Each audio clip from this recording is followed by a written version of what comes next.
Magandang umaga mga ka-NG! Handa na ba kayo sa mga engaging topic na aming inihanda para sa inyo? Mga dagdag kaalaman pagdating sa pagnenegosyo. Kaya naman, simulan na natin mula dito sa Burst Creative Studio. Ito ang inyong Miss A. At ito ang Negosyo Goals, ang gabay sa pagtupad ng inyong pangarap.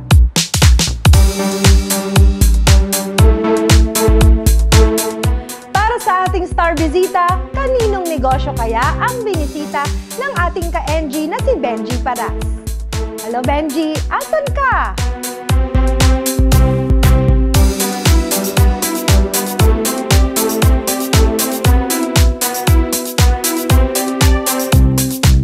Miss A, andito ako ngayon sa Doc Rob's Chiropractic Clinic dito sa Quezon City. And Doc Rob Walter is the husband of actress, singer, model, Patricia Javier. Okay, bago muna sa business, konting background naman, paano kayo nag-meet dito? I met Doc sa San Diego, California. Okay. Nung nagpunta ako doon kasi naimbitahan ako doon ng Filipino community. And we have common friends na pinakilala kaming dalawa. And then yung first time pa lang nakita ko si Doc Rob, I think it's not love at first sight. Oh, it's okay. not, ha? It's love at first crack.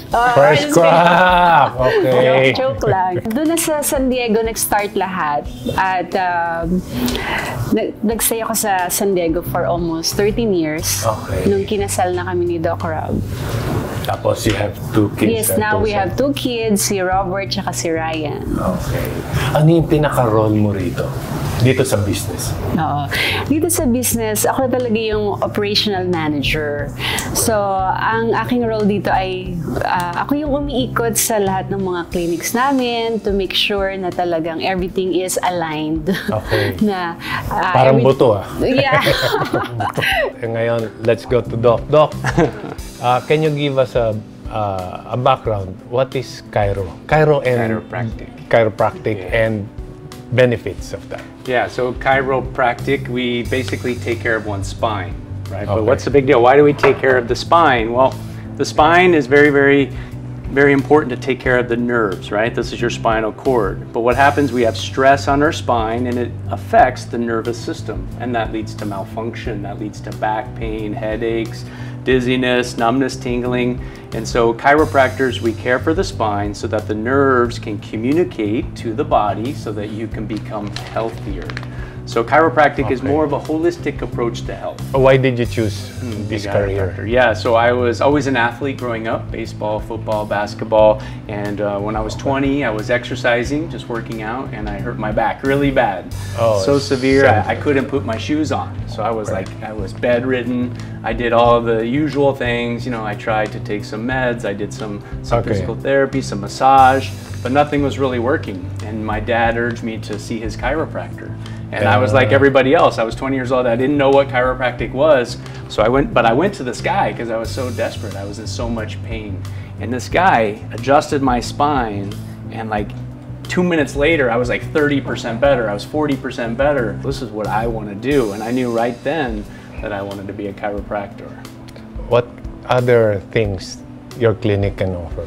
We also learned how doing an infusion, vitamin infusion, really is so much more impactful than just taking supplements. So we added vitamin infusion to our branches. It's called our Vitality Center, where we have a naturopath. And so they do a blood analysis and they see which type of vitamin infusion that you need. Doc, thank you so much. But before we go and before you treat me, oh yes, we're going to do an adjustment. yeah, I need the adjustment. I can feel it right now. So anyway, Miss A, have a question for you. Okay? Go ahead, Miss A. Doc Rob, gusto ko lang itanong, lahat ba ay pwedeng i-Chiro? Ay nako, Miss A, that's in Tagalog eh. Sorry Rob, I need to translate it in English. It's okay. Oo naman. Pwedeng. Lahat basta may buto. Ay, wow, nagtagalog. Marunong ka magtagalog. Oo, Syempre. Kaya na pa ako nag-i-English. Lumalabas na yung dugo, pinapasok ko na lang. Kaya nga nagtataka ako sa'yo, ba't parang ano ka, hindi ka masyadong maingay. Alam mo ba, wala kaming script. Ito, hiningi ko 1 week before. Ay, ganun Para yung pala nagtatagalog din. Pero ito, bago niya ako i-treat, dahil alam kong kailangan ko, dahil magandang lalaki lang ako, pero bad posture ako. Okay, Pat and Doc, anything you want to say to our audience? Yes. I would just love to invite you to come here and experience, our true form of chiropractic care and how it can greatly enhance your health and your family's health. So we'd love to see you here. Ayan. Again, thank you so much sa Negosyo Goals with Ms. A sa pag-invite niyo sa amin para maging guest niyo dito. Thank you, Benji.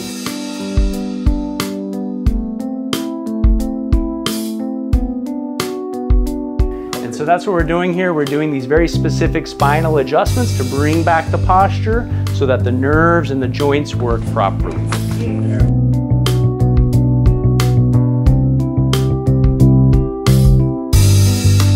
Thank you. Yes, of course. Thank you. I'll see you again. Babalik. Agad. Yes. Parang kailangan ko rin ata yan, Benji, Di bale, susubukan ko magpa-Cairo ngayong linggo. Manatiling nakatutok at magbabalik lamang po ang Negosyo Goals!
Sa bahaging ito ng Negosyo Goals, may makakakwentuhan tayo ng very successful business owner. Siya ay si Ms. Marivic Olegario, the owner of Momilo Mio, home of the original taste of cheese pie since 1985. Hello, ma'am. Ang tagal na pala ng business nyo. Yes, Ms. A. Actually, yung 1985, yung ating signature product na cheese pie. So, Momilo Mio is a revival of the all-time favorite cheese pie. Which is your bestseller po, yung cheese pie natin. ninyo. Yes. And ano po yung reason behind? Momilo Mio means, para Ms. A, para hindi ka malito, Momilo Mio means my mom-in-law. So, Momilo, mom-in-law. Among these, ano yung pinaka talagang bestseller aside dun sa cheese pie natin? So, of course, we have our signature product, which is the cheese pie. And then, the next one is yung ating red velvet crinkles. Ito nga yung hinahawakan ko kanina. Oo, sabi nyo na gusto nyo. Kasi actually siya, para siyang red velvet cake na bites. And then, meron siyang cream cheese filling naman. Pero paano po naiba si Momilo sa ibang pastry business? Diba kasi ang dami na eh. Ours, we, of course, yung sa cheese pie namin, for now, wala naman kasi kaming kapareho. And then for the other products, aside from masarap yung mga pastries natin, we make sure na yung quality natin ng products, hindi namin iniiba. So, yung quality ng mga ingredients natin, very premium.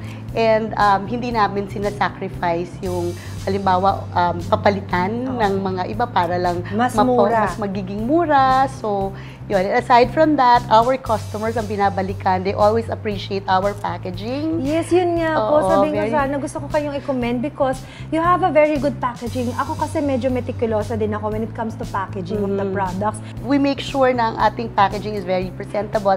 And like what you said, talagang mukhang premium. Pero actually, yung price naman, hindi naman reasonably priced naman yung products natin. Pero at the same time, hindi ka na mapapahiya na ibigay. Miss A yung aming packaging kasi seasonal din yan eh. So this is the regular packaging. Pag So, meron din Christmas kayong tree, pag-Christmas. nagiging Christmas tree yung window niyan. Pag Valentine's, recently we just had the heart Ang galing. na window. So yon yung kakaiba din sa ano namin. So yun din yung gusto ng mga customers natin kasi they would always ask, Christmas na, paano yan? Ganyan lang ba yung packaging? Then, Para may Christmas something tree na iba yan. Yes, and naman, then diba? may kasama na siyang free gift tag and a gold ribbon also.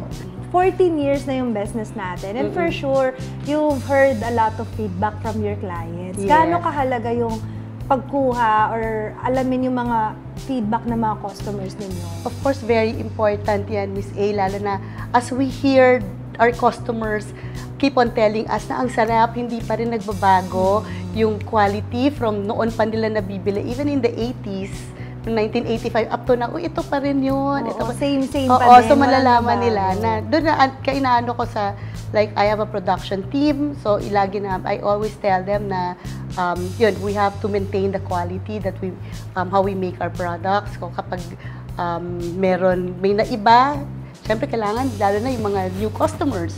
So, kailangan, pag natikman nila ngayon, sa next bili nila, kailangan yun pa rin ang matitikman nila, hindi maiiba, hindi tsamba. Pero paano nyo pinopromote yung product? Through social media ba? Or Yes. meron ba kayo mga physical stores? Saan sila makakabili? We used to be, we have presence in the malls, in mga bazaars. So, Mahilig kayo mag-join ng mga nung bazaar-bazaar. nag-start ako, noong 2010, 2011, yan, nagsusulputan na yung mga bazaar in the malls. So, I was one of the pioneers who was there in the malls na selling our products. Pre-pandemic, nag-start na rin ako mag-social media. So, noong 2018, 2019. So, nung nag-pandemic na, medyo na nagkaroon din ako ng kumbaga alam ko na paano gagawin on social media, like for mga ads siya. So, naglalagay kami ng budget for it. Eh, syempre, hindi po ako papayag na hindi ko matitikman yan. Please, Miss A. Ngayon, di ba? So, tikman natin yung famous cheese pie ninyo and yung red velvet na bestseller din nila, mga ka-NG. Iingitin ko muna kayo. Kasi nga, di ba, imagine 14 years na ang business ni Ma'am. At ang isa sa mga sekreto is hindi nababago ang kalidad. Yes. From the first time na inilabas ninyo ito up to now. So ma'am, habang tinitikman ko to, invite mo muna ang ating mga ka-NG kung paano sila makakabili ng inyong produkto. Thank you, Miss A. So, I'd like to invite the televiewers of Negosyo Goals to come and try our Momelo Mio products. So, ang bestseller po namin ay ang cheese pie at ang red velvet crinkles. Plus, we have other products also to offer you. And then, available po ito sa mga leading mga convenience stores sa gasoline stations, and also meron mga pasalubong stores and some restaurants. And sa FB page po namin, you can order because we have a physical store in Cainta. Yun. Tapos, Miss A, can I invite also, we're also open to resellers. O, sa mga resellers, yung mga may mga pasalubong stores dyan, may mga cafes or restaurants na meron Maganda siya sa pasalubong mga stores. cafes. Oo. So, yan. Tsaka, or kahit mga individual resellers who want extra income, di ba? Lalo na ngayon, kailangan Alam mo, Miss natin. Marivic, totoo, nakaka-addict siya. Alam mo yung parang Oh, gusto mo pa. thank you. Pati yung red velvet, ang sarap. Thank you. Mga ka-NG, thank you so much, Miss Marivic. Mga ka-NG, ang sarap, tikman nyo na, bumili na rin kayo. Pero bago ang lahat, magbabalik po ang Negosyo Goals!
Welcome back mga ka-NG!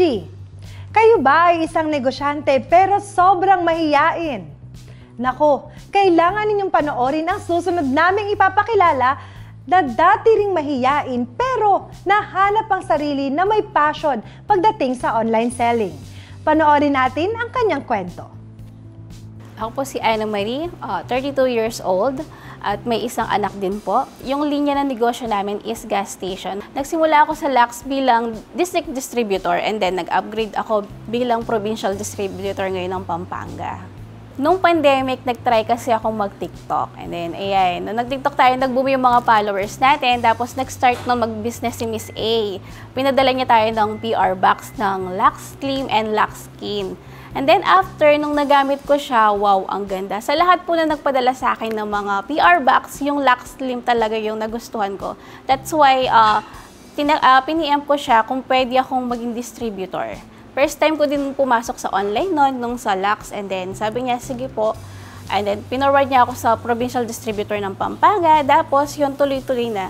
At syempre, very thankful din ako sa Lux dahil dumami din yung kaibigan natin. Yung mga kamukha natin distributor, nakilala natin, meron na tayong kilala sa iba't ibang lugar na dati mga Pampanga lang o Pampangueños lang yung mga kilala natin.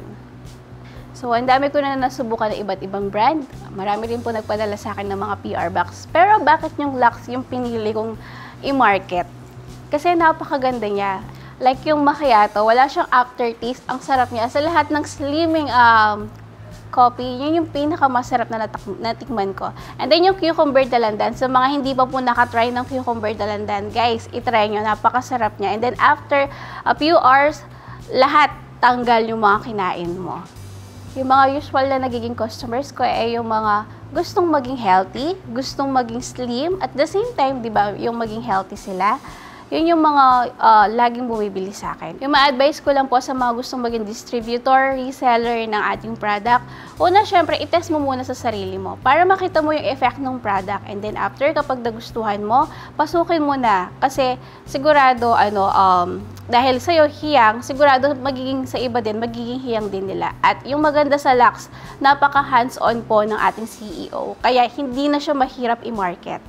Basically, nawala yung pagiging mahihain ko dahil sa support ng pamilya namin at saka yung, especially yung mother-in-law ko. Lagi niya sinasabi, uy, nandyan ka na, ayusin mo na, galingan mo na. Lagi niya sinasabi sa akin yun.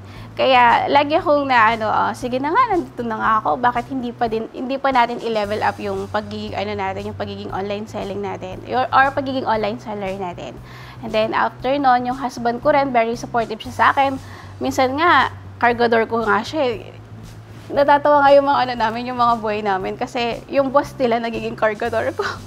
Sa message ko naman sa aking Lux family, syempre, sana lumago pa tayo at dumami pa yung mga distributor natin at syempre, more sales pa every year. Sana mas lalong tumataas pa. Kung nagawa ni Anna Marie na labanan ang pagiging mahiyain niya, I'm sure kaya niyo rin.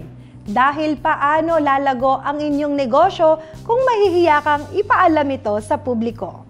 More to come sa pagbabalik ng Negosyo Goals, ang gabay sa pagtupad ng inyong pangarap.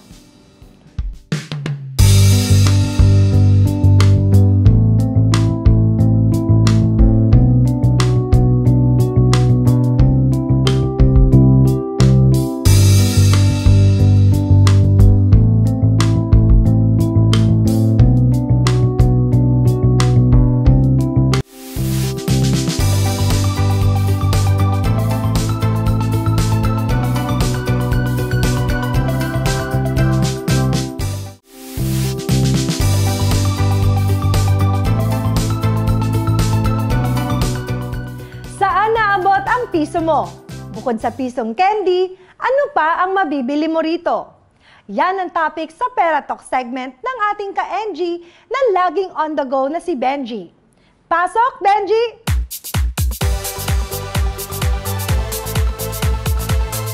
Miss A! Bukod sa candy, merong pampisong pambili ng sipit, ng pampapogi at ng shampoo. Bakit naman shampoo pa ang sinabi ko?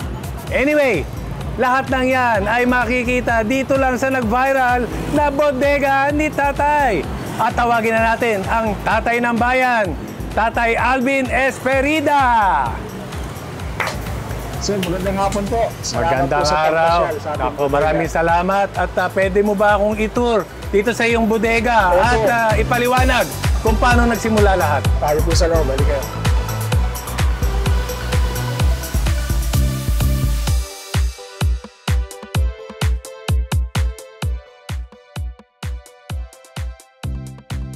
Bodega ni Tatay. Alam natin na nag-viral to, no? Nag-viral ka, hindi dahil sa skandal, ha? Bihira yun. Karamihan ng alam ko, sa skandal nagiging viral. Pero ito, dahil sa ginawa mong bodega ni Tatay. At ito'y pangalawa na ng Negosyo Goals na makasama ka. Pwedeng magkaroon lang tayo ng konting background. Pag uwi ko dito nung pandemya, wala namang bukas na construction company kasi yun ang alam kong trabaho. Naisipan mong magtinda na lang ako, magtitinda na lang ako. Hindi ko akalain na ganito ang kakahinat na nung ginawa kong tindahan sa isang maliit na kariton lang. Naging inspirasyon ko yung community pantry during pandemics eh. Hindi ko alam kung paano ako makakatulong sa kapwa ko. Kaya sabi ko, siguro kung magtitinda ako na may maliit lang ang tubo, abot kaya yung presyo, siguro ako sa parang yun, makakatulong din ako sa tao. So ngayon, napag-usapan natin na dito ka sa South, dito mo tinayo yung negosyo. Meron ka bang plano? Kasi I'm sure yung mga malalayong lugar, katulad ng nasa North, parang kanina nga, nagtanong ako, gusto nila sana magkaroon din ng bodega ni Tatay doon. Naisip mo na ba yun? Opo, sir, yun po ang hanggang sa ngayon ay pinag-aaralan ko kung paano kung mapapalawak ang negosyo kong ito, ang bodega ni Tatay. Okay, mga kaibigan, since hindi ko masagot yung mga gustong gawin nitong si Tatay, ay tatawagin natin si Ian Guanzon ng Global Dominion. Dominion. Pero ngayon, malilinis siya mga yan. Corny. Okay. Ngayon, I'm sure narinig niyo na pag-usapan natin na tungkol dito sa, kumbaga, gusto niyan lumago at malipat sa ibang lugar, magkaroon ng franchise. Ano ba ang mga dapat gawin? Maibibigay mong payo sa ayan. Nagkausap na rin kami ni Tatay Alvin kanina, no? I think sa business model ng negosyo niya, marami siyang pwedeng gawin eh. Pagdating dun sa wholesale business niya, pwede talaga siyang magdagdag ng isa pang bodega somewhere na mas malayo sana sa current geography ng market niya ngayon. So tama, Sir Benji, bandang norte naman gusto niyang mag-expand. And since both retail and wholesale meron siya, hahanapin lang niya yung market niya dun sa area kung saan siya mag-expand. Whether retail or wholesale, pwede niya kasing gawin. So halimbawa po, dun sa north banda, kahit isa lang ang branch or shop na matayo niya doon, kung maraming retailer doon sa area, magiging successful din yung negosyo niya doon. Kailangan ba siyang mag-loan o papaano ba yan? Pwede yan, Sir Benji. Depende sa capital na meron siya ngayon na gagamitin niya pang expand. Pwede pong sarili, bootstrapping, sariling capital niya. Pwede rin siyang mag-loan or tinatawag naming accessing of credit or accessing of other people's money sa mga bangko or sa mga financing institutions kagaya ni Global Dominion. Ang pwede niyang gamitin yung current asset, katulad ng kung meron siyang sasakyan or light truck na ginagamit sa negosyo na ngayon. Pwede yung tinatawag namin sangla ORCR, kung saan makakakuha siya ng cash in exchange of yung ORCR ng kanyang truck or car. Doon pwede niyang simulan. Alam mo rin na yung kaya nga siya naging viral dahil yung kinikita niya rito talagang sagad. Tama. Piso-piso. Ngayon, is that enough kung magtatayo siya ulit ng panibagong ganitong bodega? Usually challenging yun, pero dun sa nangyari po sa kanya, Sir Benji, nakatulong actually. Yung virality, naging part of marketing communication. So marami siyang taong na-reach at marami ring nag-reach out sa kanya na tao. In such a way, nakatulong sa negosyo mo lalo. Opo, malaki po. Correct. At makakabawi ka naman dyan, sir, by economies of scale. Meaning to say, kahit maliit yung patong, kung marami namang kukuha sa'yo, meron ka pa rin kikitain. Meron po ba tayong mga system na dapat kailangan mabuo? Darating na sa point na kapag ini-explore mo na yung pag-expand ng economies of scale, padami dapat yung output nung pinagkukunan mong supplier. So kailangan mo na darating ang panahon na kailangan mo na ng sarili mong processing unit, mag-hire ka ng nagpa-process ng meat, tapos meron ka ng isang pinagkukunan na siya palagi para mas mapababa mo pa yung cost ng yung mga raw materials. For Global Dominion, pwede po kayo bumisita sa website namin, gtfi.com.ph, maliban sa ako nang kukuha ng contact number mo mamaya. Tay, maraming salamat. Thank you po. Thank you, sir. Hindi lang ako, kundi lahat ng ating mga televiewers ay na-inspire sa ginawa mo. Hindi lang sa negosyo mo, kundi sa pagtulong mo sa ating kababayan. Salamat po. And thank you rin. Ayan, from Global Dominion. Mga ka-NG, narinig nyo ang tamang diskarte ha. Lakas ng loob at unawa sa pangangailangan ng iba. Yan ang ginamit ni Tatay Alvin. Kaya naman naging patok sa masa ang kanyang negosyo. Hanggang sa susunod na Pera Talks, ako ang inyong ka-NG na laging on the go, Papa B. Ako naman ang magsishopping. Isa na namang episode ng ating show ang inyong natunghayan. Sigurado kami na sa mga tip, karanasan na ibinahagi ng ating mga panauhin ay nadagdagan ang inyong kaalaman. Magkita-kita tayo muli sa susunod na linggo tuwing 6:30 ng umaga dito pa rin sa GTV. Ito ang Negosyo Goals, ang gabay sa pagtupad ng inyong pangarap.